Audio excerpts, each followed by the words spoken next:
आयेन बेरेखा दंफां काट हमदों। धोनस्री फरेस्ट डिविजननि DFOनि बिथोन बादियै माजबाद फरेस्ट रेन्जनि रेन्जार जगदीश बसुमतारीनि दैदेननायाव दिनै फुंनि समावनो माजबादनि बम्बाइ सेन्टाराव आयेन बेरेखा दंफां काट सिग्रोमनाय अपारेशन। धोनस्री फरेस्ट डिविजन आरो माजबाद फरेस्ट रेन्जनि जथायै दैदेननायाव अरुणाचल प्रदेशनिफ्राय लाबोनाय गोबां बिबांनि आयेन बेरेखा दंफां काट हमनो हायो माजबादनि बम्बाइ सेन्टाराव।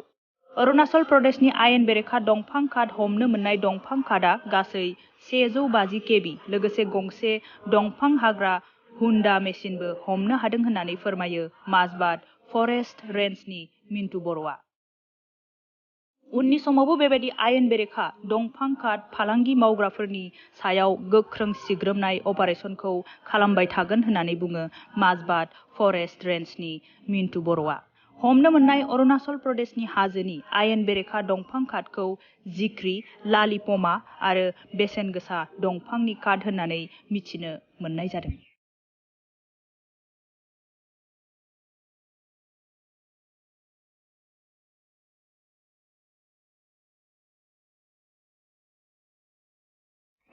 दिनै फुंनि समावहाय जोङो माजबाद रेन्ज आरो धोनस्री डिभिजननि स्टाफ जयेन्टलि मोनसे अपारेशन डिउटियाव फैनानै जोङो मोनसे गिदिर साक्सेस जानो हादों।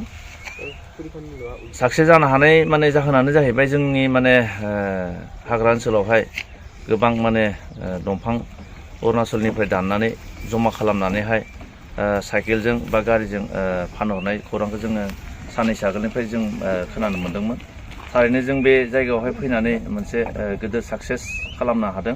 मानो होनोबा बुङोब्ला जों दिनै बे फुंनि डिउटि समावहाय फैनानै गोबां रोखोमनि दंफां जोङो हमनो हादों आरो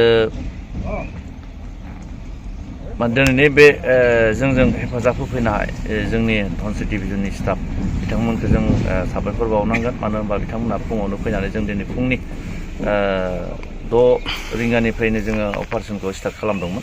दिनै जों बे हाग्रा ओनसोलाव फैनानै मोनसे माने मोजां रोखोमनि जों साक्सेस खालामनो हादों आरो थारैनो फैबाय थानाय समाव जोङो बिदिनो जयेन्टलि अपारेशन खालामलांबाय थागोन। आं एसेनो बुंनानै फोजोबबाय। क'क्राझार सहरनि रायजो राजाफोरनि थाखाय गोजोनथाव खौरां। बिटिआरनि गाहाय राजथावनि क'क्राझार सहरनि जेडि र'डजों नांजाबनाय सुदेमपुरी गांजेमा बाजाराव थानाय आइ आफा मेड लाइफ BM हस्पिटालाव रोंगौथि गोनां डक्टर आरो नार्स स्टाफफोरनि गेजेरजों गथ'साफोरनि बेरामजों लोगोसे जायखिजाया बेरामिफोरनि थाखाय होगासिनो दं मोजां फाहामथाय।